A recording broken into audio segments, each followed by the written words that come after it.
বর্তমান সরকার পুরো বাংলাদেশের জনগণের ভোটে নির্বাচিত সরকার নয়। এই সরকার হলো, আমি বলবো, একটা চমকের মতো সরকার।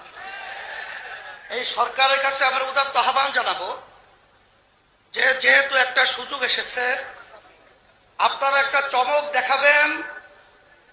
আজকে কাদিয়ানীদেরকে অমুসলিম কাফের ঘোষণা করে সংসদে আইন পাশ করবেন, এটা আমাদের এই স্বরাজ উদ্যান থেকে আজকে দাবি থাকবে।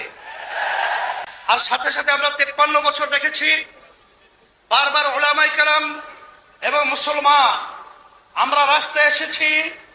বহু দেশের মধ্যে কাদিয়ানীদেরকে অমুসলিম ঘোষণা করা সরকারিভাবে রাষ্ট্রীয়ভাবে হয়েছে, কিন্তু আমরা তাদের থেকে বারবার আসার পরেও তাদের থেকে অমুসলিম ঘোষণা আমরা পাই নাই। আমরা দুঃখিত।